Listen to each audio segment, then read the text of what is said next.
Students, विज्ञान पाठशाला में आप सभी का स्वागत है। आज मैं आप लोगों के लिए साइंस का एक और नया वीडियो लेकर के आया हूं।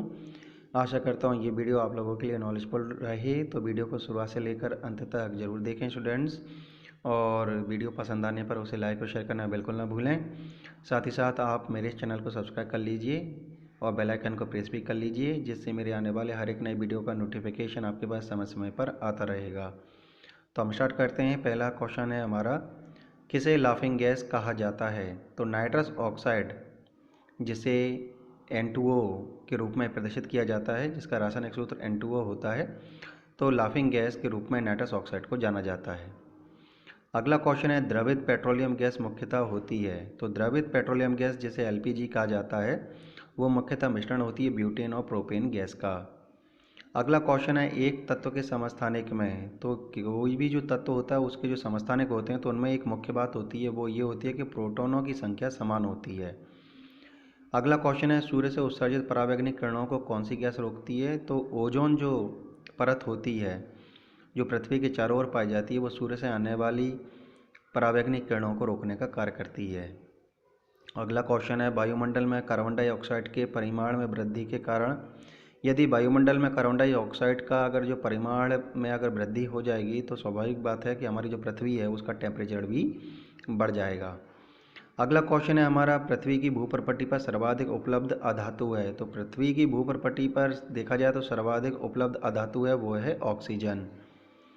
अगला क्वेश्चन है हमारा कि प्रकृति में कार्बन का विशुद्ध रूप है? तो देखा जाए तो प्रकृति में कार्बन का सबसे ज़्यादा विशुद्ध रूप होता है हीरा। अगला क्वेश्चन है, कौन सा संश्लिष्ट रेशा है? तो यहाँ पर कुछ उदाहरण दिए गए हैं, जैसे रेयान, नायलॉन, पॉलीस्टायरीन, ये कुछ संश्लेषित रेशे हैं हमारे।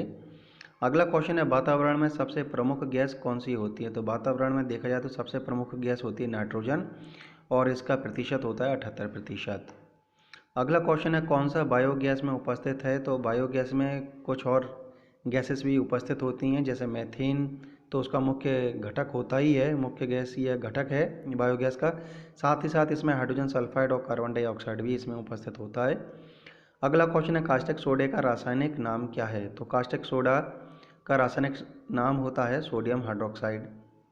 अगला क्वेश्चन है, परम शून्य ताप बराबर होता है? तो परम शून्य ताप जो है वो -273 डिग्री सेल्सियस के बराबर होता है। अगला क्वेश्चन है, पानी में फिटकरी मिलाई जाती है? तो पानी में फिटकरी इसलिए मिलाई जाती है जिससे सेडिमेंटेशन दर बढ़ जाए उसकी। तो सेडिमेंटेशन दर को बढ़ाने के लिए ही पानी में जो है वो फिटकरी मिलाई जाती है। अगला क्वेश्चन है, पृथ्वी की भूप्रपट्टी में सबसे बाहुल्य तत्व है? तो पृथ्वी की भूप्रपट्टी में सबसे बाहुल्य तत्व है ऑक्सीजन। अगला क्वेश्चन है, न्यूट्रॉन की खोज करने वाले थे? तो न्यूट्रॉन की खोज करने वाले जो वैज्ञानिक थे वो थे जेम्स चैडविक। अगला क्वेश्चन है, किसका उच्चतम गलनांक है? तो यहाँ पर NaCl दिया गया है, तो NaCl का उच्चतम गलनांक होता है। अगला क्वेश्चन है, जल स्नेहक कोलाइडी को जाना जाता है? तो जल स्नेहक जो कोलाइडी होता है उसे द्रव स्नेही के रूप में जाना जाता है। अगला क्वेश्चन है, हाइड्रोजन के परमाणु में कौन सा मौलिक कण उपस्थित नहीं है? तो हाइड्रोजन का अगर परमाणु की बात करें तो उसमें जो मौलिक कण होते हैं न्यूट्रॉन, प्रोटॉन, तो उसमें न्यूट्रॉन उपस्थित नहीं होता है, जबकि प्रोटॉन उसमें उपस्थित होता है। अगला क्वेश्चन है, जंग लगने पर लोहे का भार? तो जब लोहे में जंग लग जाती है तो उसका जब भार देखा जाता है तो वो लगभग या अधिकांशतः कह सकते हैं वो बढ़ जाता है। अगला क्वेश्चन है, बायोगैस का प्रमुख अवयव है? तो बायोगैस का प्रमुख अवयव है हमारा मीथेन। अगला क्वेश्चन है हमारा, ऊर्जा का नवीकरणीय स्रोत है? तो ऊर्जा का नवीकरणीय स्रोत है हमारा सूर्य। अगला क्वेश्चन है, दूध में उपस्थित प्रोटीन है? तो दूध में उपस्थित प्रोटीन होती है कैसीन। नेक्स्ट क्वेश्चन है, श्वेत क्रांति उत्पादन से संबंधित है? तो श्वेत क्रांति दूध के उत्पादन से संबंधित है। अगला क्वेश्चन है हमारा, कौन सा धातु तरल अवस्था में पाया जाता है? तो जो पारा धातु होती है वो तरल अवस्था में पाई जाती है।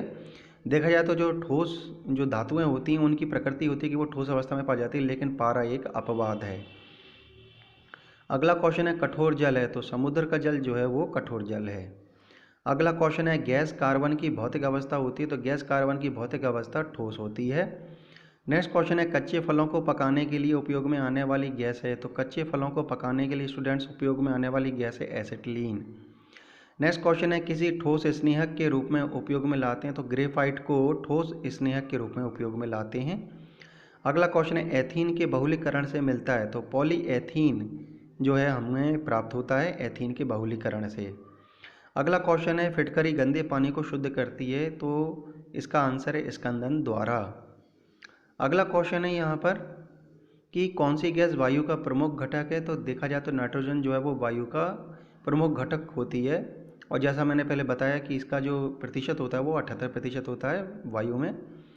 अगला क्वेश्चन है लोहे को इस्पात में बदलने के लिए कौन सी धातु मिलाई जाती है, तो लोहे को इस्पात में बदलने के लिए निकेल धातु मिलाई जाती है।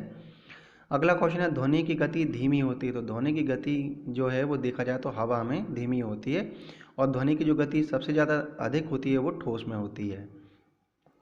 नेक्स्ट क्वेश्चन है प्रोड्यूसर गैस क्या है, तो प्रोड्यूसर गैस जो है वो दो गैसों का मिश्रण है, एक तो CO जिसे कार्बन मोनोऑक्साइड कहा जाता है और नाइट्रोजन।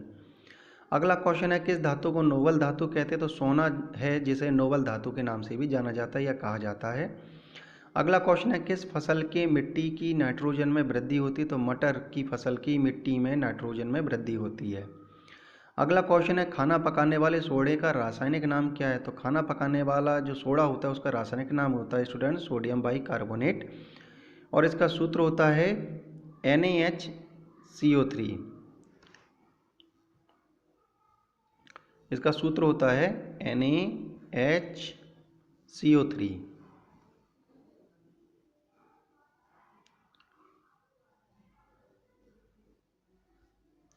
आगे बढ़ते हैं हम स्टूडेंट्स कि रबड़ को कड़ा करने के लिए किस पदार्थ को मिलाया जाता है, तो रबड़ को कड़ा करने के लिए देखा जाए तो उसमें जो पदार्थ मिलाया जाता है वो है सल्फर। अगला क्वेश्चन है समुद्र के पानी में सबसे अधिक लवण कौन सा है, तो देखा जाए तो समुद्र के पानी में जो सबसे अधिक लवण पाया जाता है वो है सोडियम क्लोराइड, और इसका फार्मूला होता है NaCl। नेक्स्ट क्वेश्चन है हमारा लौह अयस्क प्रकृति में किस अवस्था में पाए जाते हैं, तो जो भी लौह अयस्क होता है जैसे हेमेटाइट मैग्नेटाइट ये ऑक्साइड अवस्था में पाए जाते हैं। अगला क्वेश्चन है जीवन के लिए सबसे विषैली गैस कौन सी है, तो कार्बन मोनोऑक्साइड देखा जाए तो जीवन के लिए सबसे विषैली गैस होती है। नेक्स्ट क्वेश्चन है बेकिंग सोडा का रासायनिक सूत्र है, तो बेकिंग सोडा का रासायनिक सूत्र मैं पहले ही बता चुका हूँ NaHCO3 होता है। अगला क्वेश्चन है हमारा यहाँ पर कि कार्बन की संयोजकता अपने कार्बनिक यौगिकों में होती है, तो कार्बन की जो संयोजकता होती है वो अपने कार्बनिक यौगिकों में 4 होती है। आप कार्बन को देखें तो वो 4 की संख्या में है, तो वो क्या करता है वो 4 की संख्या में दूसरे जो एलिमेंट होते हैं उनको जोड़ता है, जैसे CH4 बनते हुए आप देखेंगे, CCl4 आप बनते हुए देखेंगे। तो इस तरीके से कई और ऐसे जो आपके यौगिक होते हैं जो तैयार होते हैं, तो वहाँ पर कार्बन की देखा जाए तो जो संयोजकता होती है वो 4 होती है।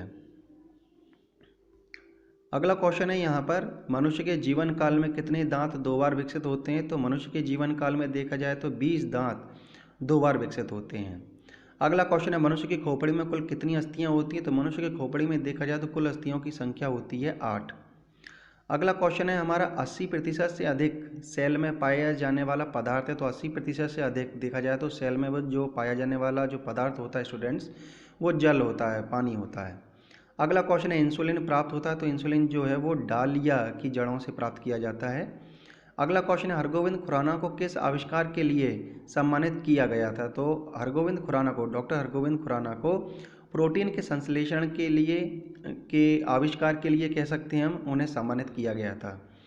अगला क्वेश्चन है संसार का सबसे बड़ा पुष्प है, तो संसार का सबसे बड़ा जो पुष्प है वो है स्टूडेंट्स रेफलेशिया।